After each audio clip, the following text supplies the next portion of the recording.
It's my great privilege to give a talk here. And before the talk, I would like to thank the organizing committee to give me this opportunity to present our research regarding the PCOS here.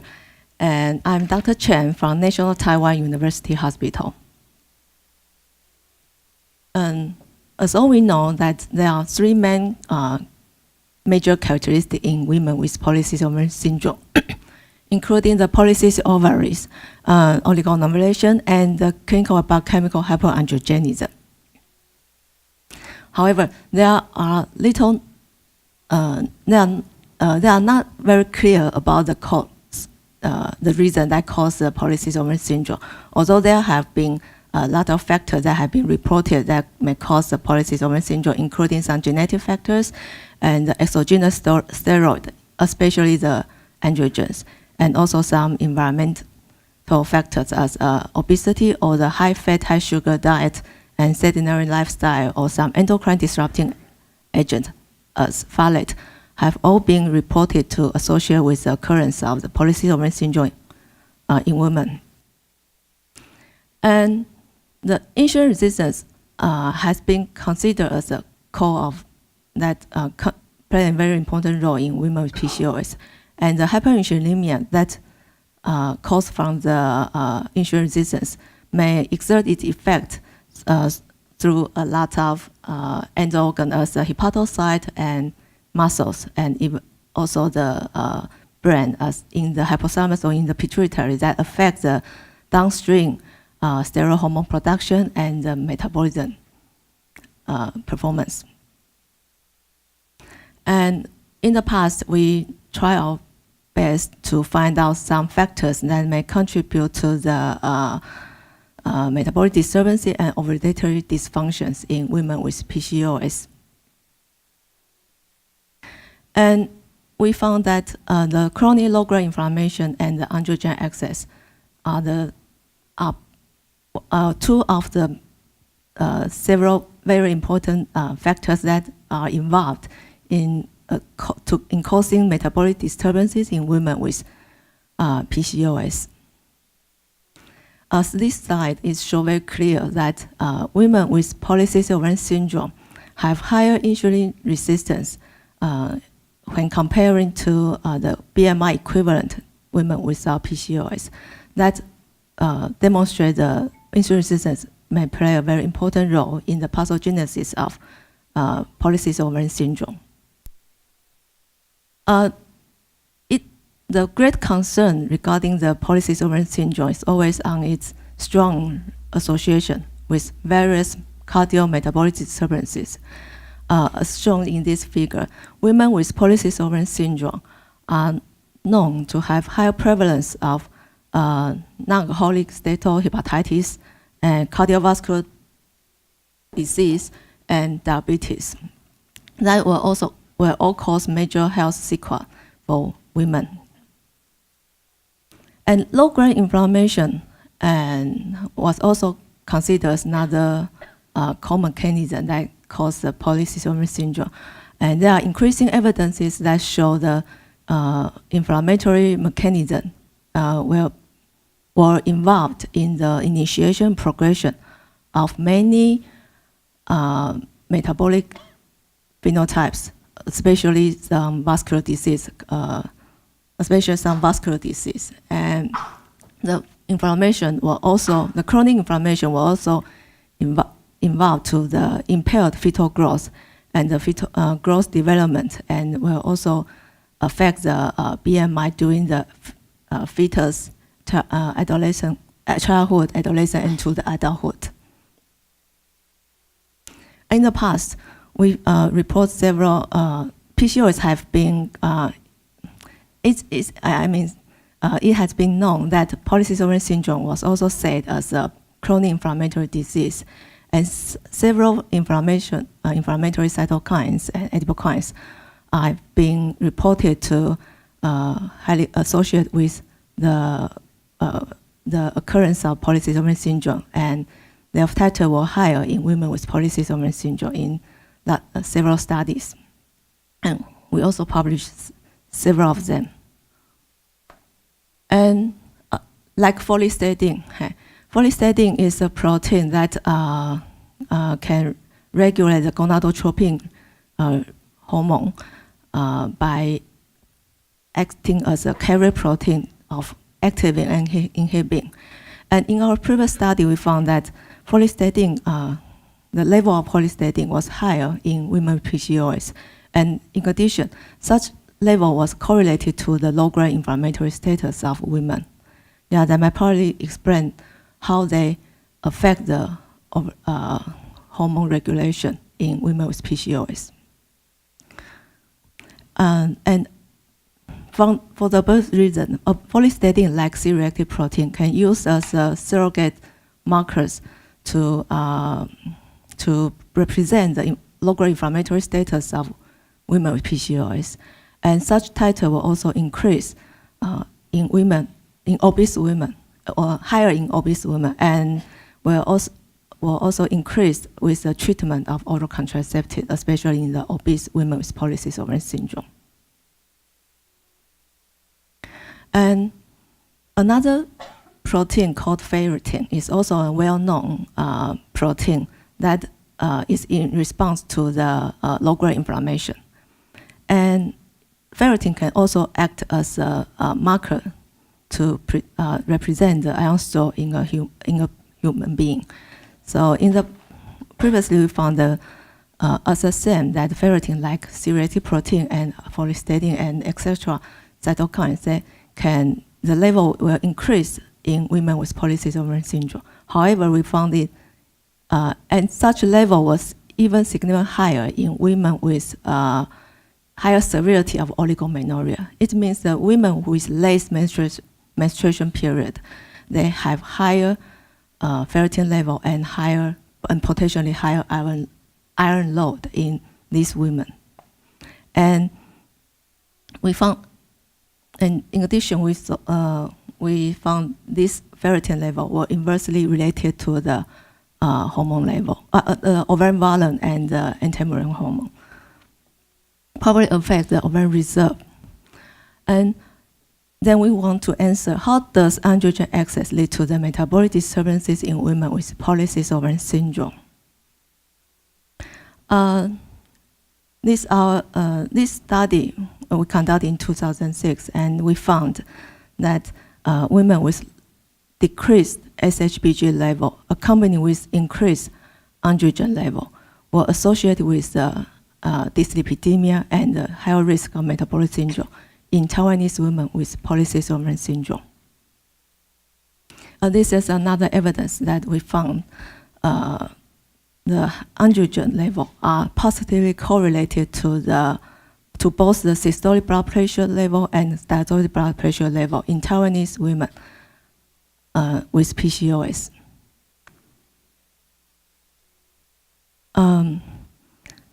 Apart from not only the blood pressure and the metabolic syndrome, we also show that another disease that's called the NAFLD, the non-alcoholic hepatic fatty liver disease, also has a close relationship in the androgen level in women with PCOS. And in this study, we found that the androgen level of women with polycystic ovarian syndrome is possibly related to their abnormal liver function enzyme. That we usually use it. The most representative enzyme was the ALT, alanine aminotransferase activity. And for this, we found the androgen independently can predict the risk of the abnormal liver enzyme activity. And for PCOS women with highest free androgen index, it means for women who comprise the highest androgen level will also have the highest risk to have abnormal liver function test. That provide the evidence of the androgen to the metabolic disturbance in the hepatic presentation of the metabolic syndrome. But do different androgen plays the same role in the metabolic disturbance in women with PCOS, because we know not all PCOS women were obese or with metabolic syndrome. So, but most of the PCOS women were hyperandrogenic. So how to differentiate them, or do the androgen play different role in this patient? The androgens, the origins of androgens in female mainly comes from two organs. One is adrenal gland, the other is ovary. And the metabolism between the androgens is quite complex, such as the DHEAS mainly comes from the adrenal gland, but it can be metabolized to the testosterone and even the downstream, the most potent androgen, dihydrotestosterone. So, do these androgen differ? And acne vulgaris is one of the most characteristic for the PCOS women to represent their clinical hyperandrogenism. And as according to the literature and according to our clinical observation, and women with acne always have higher DHEAS level. Yeah. And we found that women with acne and with higher DHEAS levels will have a lower risk to have abdominal adiposity. It seems like DHEAS may have the protective effect of the abdominal adiposity in this group of patients. And myostatin is another protein that's specifically secreted from the skeletal muscle. And if we downregulate this protein, the animals or the human being will become more muscle and become less insulin resistance. And in our study, we found that the myostatin level was negatively correlated with the DHEAS. That possibly suggests that DHEAS might pause its effect to protect the insulin to improve the insulin sensitivity through regulating the skeletal muscle. So from the above mentioned studies, we do know that androgen do play their role in affecting the metabolic disturbances in women with polycystic ovarian syndrome. And the hyperandrogenism, hyperinsulinemia, and low-grade inflammation, they all put together will exert their effect on the liver and to exacerbate the hyperandrogenism by down-regulate the expression of SHBG and up to increase the secretion of some adipocytokines and some hepatocyte-reactive protein like follistatin, ferritin, and C-reactive protein. All of these will further deteriorate the inflammatory status in women with polycystic ovarian syndrome. So I think androgen might also exert its role, not only insulin resistance, but also androgen itself can exert its role on the liver, on the skeletal muscle, and on the ovary itself or on the adipose tissue to affect the metabolism phenotype in women with polycystic ovarian syndrome. And in order to, if we want to, because polycystic ovarian syndrome is a very heterogeneous disease, if we use metabolic syndrome as our aim to cluster the women with polycystic ovarian syndrome, we can cluster them into 4 groups, and each of the group has its it has its distinct endocrinology phenotypes, as like the free androgen or the high DHEAS have different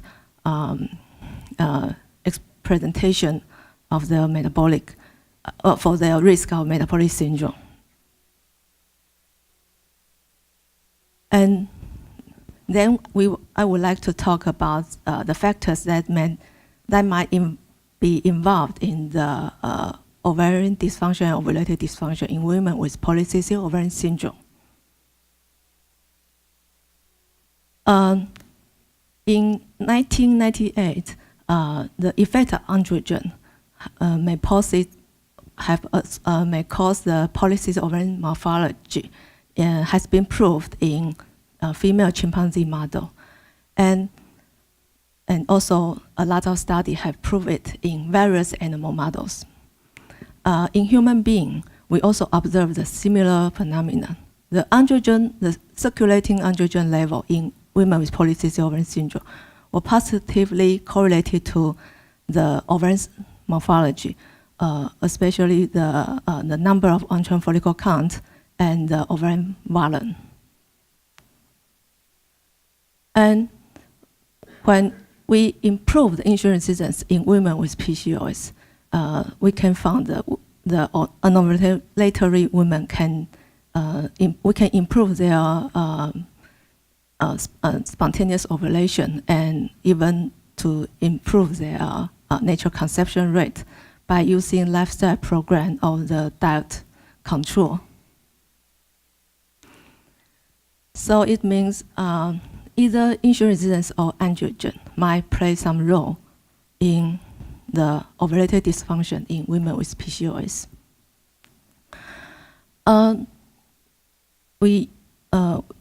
By using the granulocyte cell we collected from the IVF patient during transvaginal oocyte retrieval in the follicular fluid, we found that the genetic expression were quite different between women with and without PCOS. It means that some factors that differ between them may be involved in causing the ovarian dysfunction or what called the anovulation in these women. And the DHT treated rate that represent can use as a model to represent the androgen effect on follicle development. And we also did the same rodent model, yeah. And we do found that the DHT treated rate will have follicle arrest at the early androgen follicle stage. And this suppression of the follicle development might through the androgen receptor and also regulate the P10, upregulate P10 and through to PI3 kinase and AKT signaling pathway to affect the granulocyte cell function and proliferation and growth. If we use regimen or we treat medication to improve the insulin sensitivity or to lower the androgen in this model, this rodent model, in this hyperandrogenic rodent model, like using metformin or we also found another extract. This extract can lower the insulin, can improve the insulin sensitivity and lower the androgen level. This extract is from a kind of functional foods, and we found it can restore the estrous cycle of the rodent. And another factor is insulin resistance. That from the clinical observation, that we found that women with PCOS, in women with PCOS, the BMI is inversely correlated to the MH level in these women. There are also another evidences that show that women with PCOS have greater ovarian aging than women without PCOS, and it means the insulin resistance or the obesity may play some detrimental role in the ovarian reserve of women with PCOS. As we mentioned earlier, that the ferritin can, as a marker of low-grade inflammation, and can negatively correlated to the ovarian size and the AMH levels in women with PCOS. And we prove it from our rat model and also from the human ovarian histology. And we do found that iron can deposit on the ovarian tissue by Prussian blue staining and also found other immunohistochemical staining. And in our study, we found that ions may through positive effect to destroy the ovarian function through the ROS. But if we improve the insulin sensitivity by using some medication, especially like metformin, yeah, we found it can benefit to restore the menstrual cycle regularity and also the hormone and the metabolic profile in PCOS women with PCOS. And this is our recent study just published last month in JCM, and we found that metformin is work in women with obese and non-obese, and either hyperandrogenic or without hyperandrogenism. And their effect were mainly its effect to lower the BMI were mainly seen in the obese women, but not in the thin women. But as for the non-obese or non-obese women with PCOS, they can efficiently lower their androgen level. But the insulin sensitivity the effect of insulin sensitivity only mainly on the obese group. Although metformin has been recommended to use in the IVF program in order to improve the reproductive performance in women's PCOS, it was not significantly increase the live birth rate according to the Cochrane meta-analysis. But it can significantly improve the clinical pregnancy rate and lower the risk of OHSS in either GnRH agonist or antagonist protocol. However, although metformin treatment has lots of advantages, it still should be suggested with caution. According to a recent study, that they observed the they observed the offspring that from the women with PCOS who received metformin treatment during their pregnancy, and found the offspring who have the offspring when the offspring at the 4 years old become bigger. Yeah, they have our fatter in the group with metformin treatment. So in summary, we would like to say that women with PCOS have higher risk of metabolic syndrome than women without PCOS. And androgen like obesity and insulin resistance may attribute to the metabolic and ovulatory disorder in women with polycystic ovarian syndrome. And long-term metformin treatment is beneficial for women regarding the menstrual regularity, hormone, and metabolism profiles, but should not be used as a first-line treatment in the purpose of infertility treatment. And also for the long-term outcome for the metformin treatment during pregnancy still need more data to study. Thank you very much. And